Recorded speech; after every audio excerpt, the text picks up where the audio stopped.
足並みを揃えてゆこうお互いを信じ合う5人の仲間ボルテス5に預けた命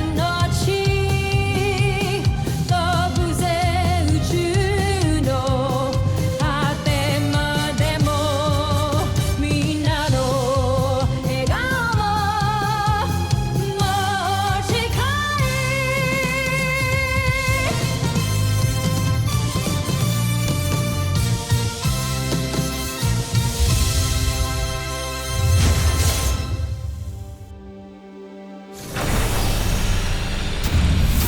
Nakaraan sa Voltes 5 Legacy. The Voltes 5 team is no match to this alien beast fighter. Help Voltes 5 help defend Earth. My country will send jet fighters. We will send ours too. We will be there for Voltes 5. Mukhang buong mundo naman ngayon ang nagliligtas sa atin. Pupuksain kayong lahat ng aking beast fighter hanggang sa walang matirang bayani sa iyo. John, tanggalin mo to, please. Steve, pakawalan mo kami. Ito lang kayo. Walang babalik sa laban. Di mo ko pinakawalan, uupuan ko si Octawan. Sige na nga! Isa-sacrifice mo rin yung sarili mo katulad ng ginawa ni Mama. Egbert, wala tayong choice. Kailangan meron mag-sacrifice at ayoko mapahama kayong lahat. Hindi ako papayag na magsasacrifice kang mag-isa. I don't want to lose you kasi mahal kita, Steve! Stop wasting your time arguing. May isa pa tayong bala. Team, this is Ultra Marcon, an auxiliary ultra electromagnetic generator designed by Dr. Armstrong. Tignan mo, John Pre, naayos na nila muli ang mga makina ni Voltes 5. Zul, huwag mong papatakasin ng Voltes 5. Siguraduhin mo bago matapos ang araw na ito. Mawawasak mo silang lahat. Pasusunod, Prinsipe. Ito na. Evasive maneuver! Deploy Ultra Marcon. Now, Let's vote! Ultra Marcon, fire!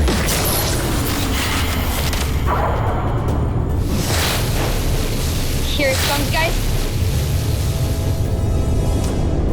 Dr. Schmidt, nag-overload na yung system. Nag-disable na yung Ultramarcon. Nare-reverse ng Ultramarcon ang energy ng Beast Fighter. Kaya pwede rin natin yung gawin. Follow my lead, now! Yes, boss. Nice. Kapasabog natin ang counter weapon niya. Yes! Finish your mission at talunin ang Beast Fighter. Let's vote!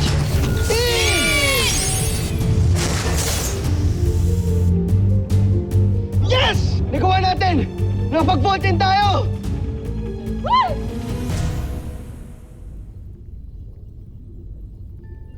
Ano nangyari? Bakit nabuo ang Voltes 5? Zul! Magpaliwanag ka! Hindi ko alam, Prinsipe. Nagtataka rin ako. Hindi ko alam kung bakit. Labanan mo si Voltes 5. Masusunod.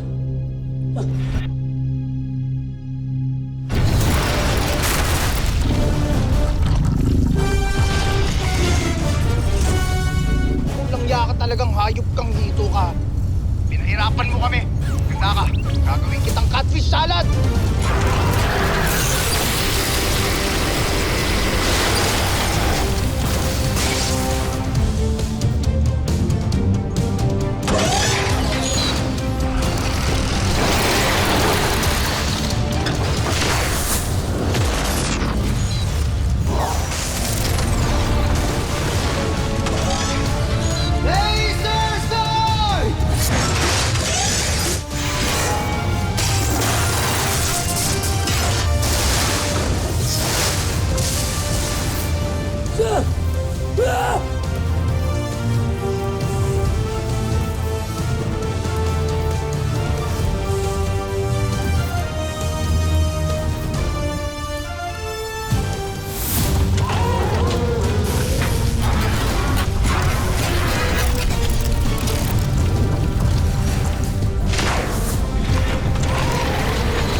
Kuya, watch out!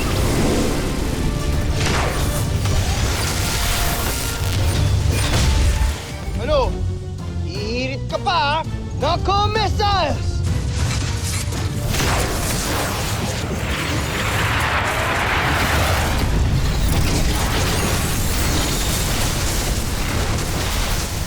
Steve, let's chop him up. All right.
Yes! Wow! Yes! Yes! Woo! Look, natalo natin yung Beast Fighter! Team, great job! Ano? Team, dinner's on me! Ulam, inihaw na hito. Game ako dyan, Big Bird! Sabi mo yan, Big Bird, ha? Alright, team. Alam niyo na gagawin. Let's bust her home!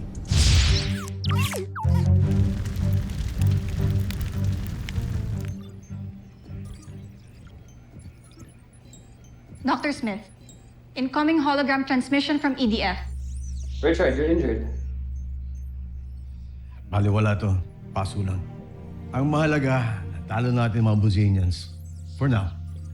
At dahil yun sa iniwan sa atin ni Ned, na counter-weapon. Tama ka, Dr. Smith. Pero kailangan natin magpasalamat sa lahat ng mga tumulong.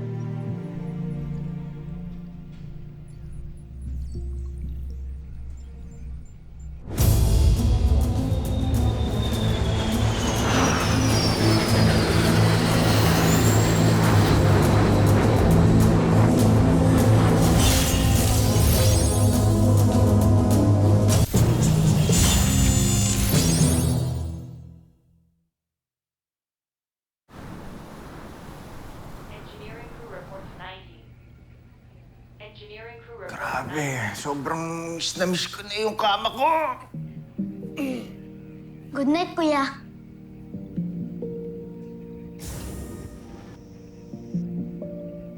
Papahinga ka na, ha? Good night. Good night.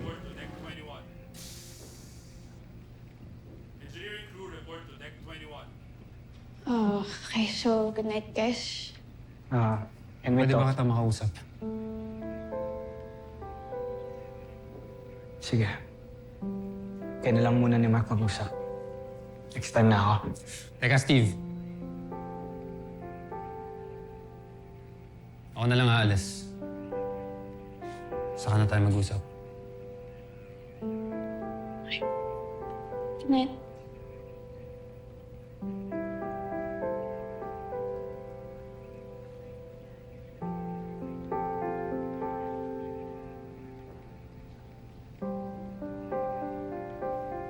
So, ano yung gusto mo pag-usapan natin? Totoo ba yung sinabi mo kanina, Jamie? Alin dun? Mahal mo ako.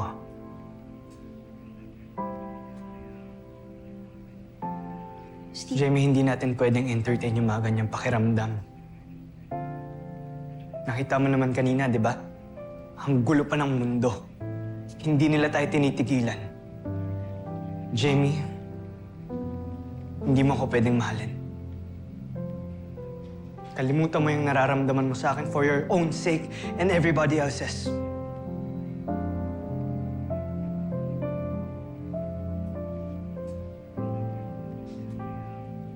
Tama nga si Mark. Feeling mo talaga, no? I didn't mean it that way. Oo, mahal kita. Bilang kaibigan. Bilang teammate, that's it. So huwag kang feeling Steve Armstrong. Kasi hindi ako isang tangang mafa-fall sa isang mayabang na tulad mo.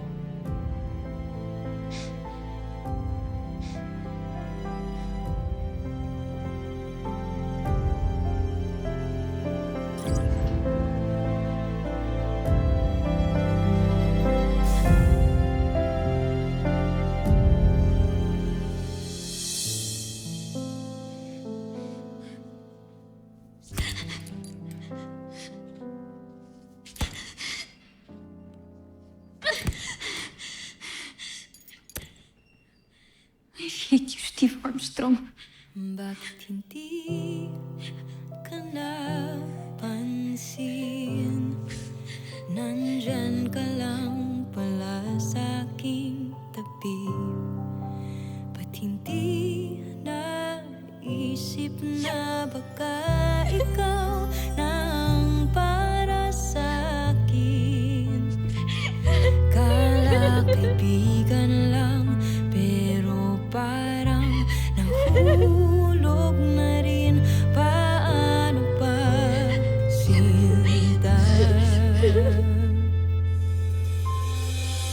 Ikaw sana ang nauna, sana'y sa'yo at di kanya ang puso ko pa.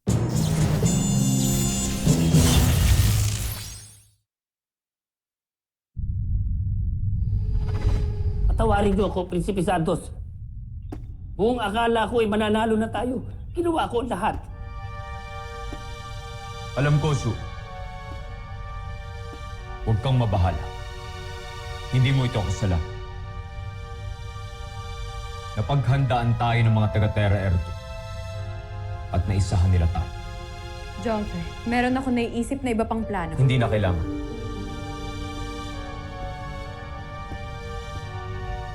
Ako na mismo maghahanap ng paraan para hanapin ang kahinaan ng Voltes Fire. Anong binabalak ninyo, Amar?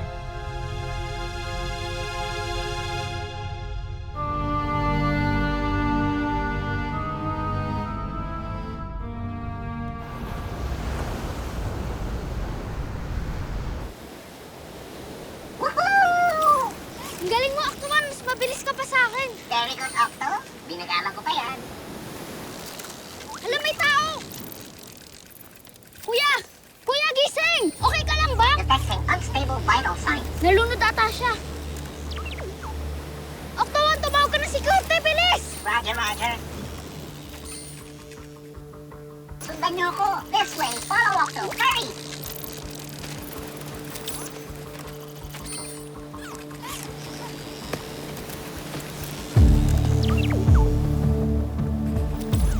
Whoa, stranger. Sino kaya siya, Little John? Dok, ano pong nangyari sa kanya? He's breathing, but unresponsive. Let's check for secondary drowning. Oo nga po, Dok. Parang nalunod po siya. Parang inanod lang po siya eh. Kailangan natin itong report kay Dr. Smith. Definitely. Little John, pwede mo na muna siyang iwan. Okay lang po. Magbabantay na lang po ko dito hanggang maging okay siya. Nakakaawa po kasi. Doc, magre-report mo muna ako kay Dr. Smith. Go ahead.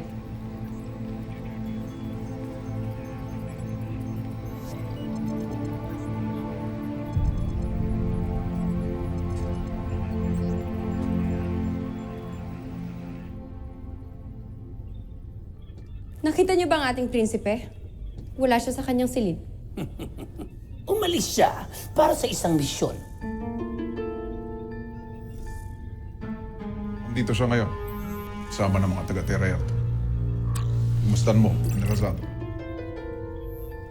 Nakapasok na pala siya sa kampo ng Voltes 5? Oo, General. At siguradong magtatagumpay siya sa kanyang misyon na mahanap ang kahinaan ng ating mga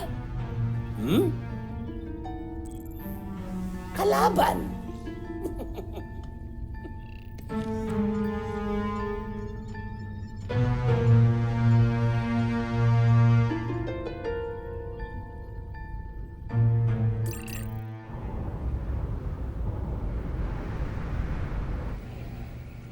Kuya, bakit may security dito? Sabi kasi ni Dr. Smith, baka pagising niya, hostile guest siya. Mukhang bait niya nga eh. Alam mo naman si Dr. Smith, sigurista. Sige na.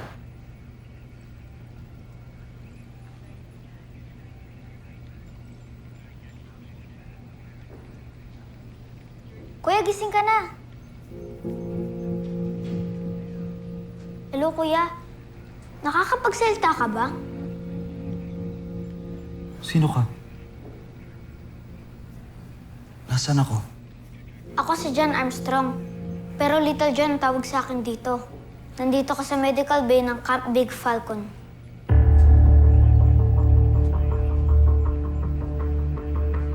Camp Big Falcon?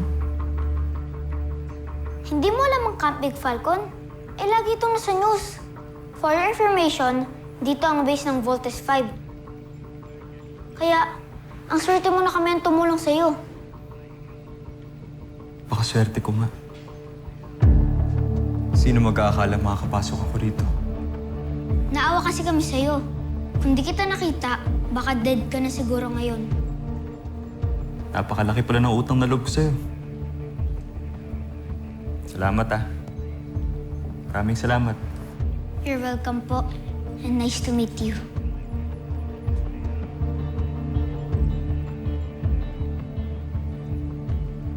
Kuya, don't be rude po.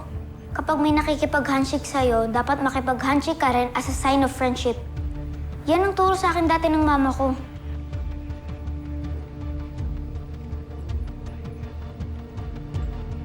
Little John!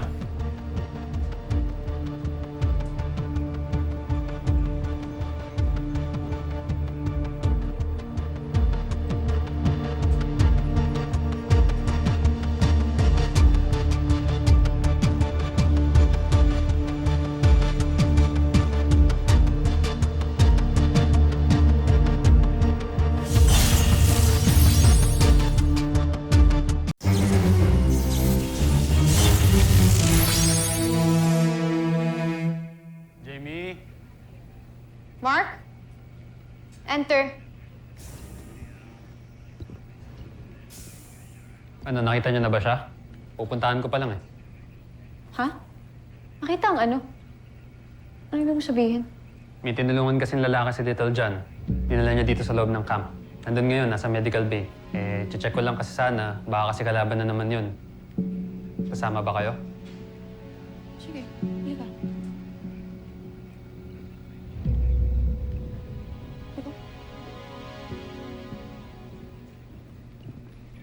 Mga kuya, siya yung sinasabi ko na nakita ko sa beach. Sila yung mga kapatid ko. Paano ka nakapasok dito sa camp?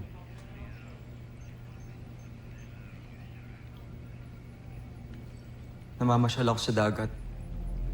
Gamit ko yung bangka ng isang kaibigan ko. Pauwi na sana ako. Nang biglang may sumalubong sa akin malaking alon. Tumaubi yung bangka ko at palutang-lutang ako. Akala ko talaga mamamatay na ako. Well, buhay ka. Yun naman yung importante, di ba? Ako nga pala si Big Bert. Siya si Steve. Magkakapatid kaming tatlo. Ikaw, anong pangalan mo?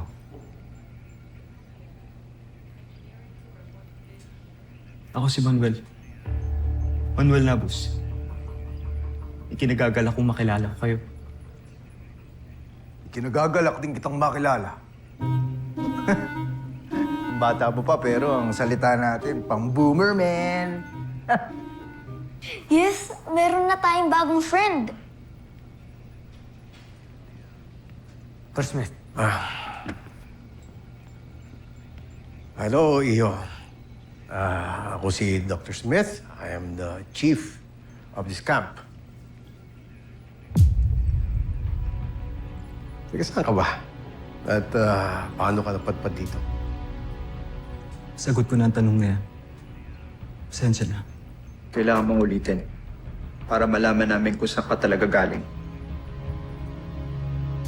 Nasira daw ho yung bangkang sinasakyan niya, Dr. Smith. Tapos inanod siya dito.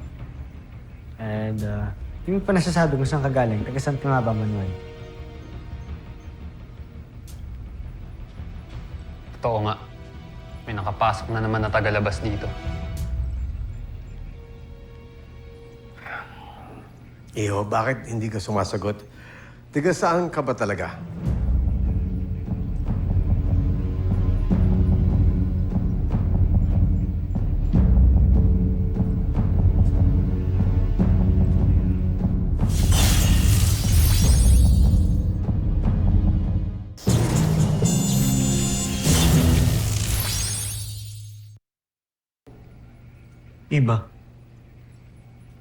Iba Zambales. Nagaroon ako. Malapit nga yun dito. O sige. Meron na kaming gagawin na protocol na ginagawa namin sa lahat ng mga tigalabas. Anong gagawin niyo sa akin? Huwag kang magalala, hindi ka masasaktan. Gusto lang namin makasigurado dahil minsan ay pinasok na kami dito ng mga kalaban, mga aliens o tinatawag natin Bosenians. Gusto lang namin makasigurado na tao ka talaga. Proceed, Doctor. All right, let's do the bioscan. This won't take long. Bioscan ready.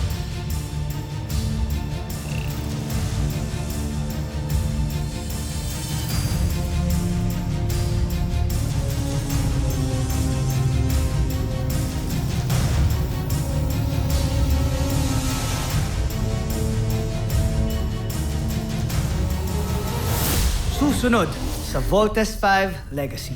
Hanggat nakikita niyo yung pulang tuldok na yan, ibig sabihin, ligtas ang ating prinsipe. At hindi nila malalaman ang kanyang sikreto. Dahil suot pa niya ang pulseras. Pulseras? Anong pulseras ang sinasabi mo, General? Believe me, I want this night to be meaningful. Ano ba to? Ano bang ginagawa natin? Bakit ginagawa mo para sa akin to? Hindi naman pwede na palagi mo na lang ako iniiwasan pagdating sa ganito. Kailangan natin i-define kung bakit, what this is. We have to define what this is. Hindi naman pwede na palagi na lang ako nang kukula, palagi na lang ako nalilito. Di ba obvious na gusto kita?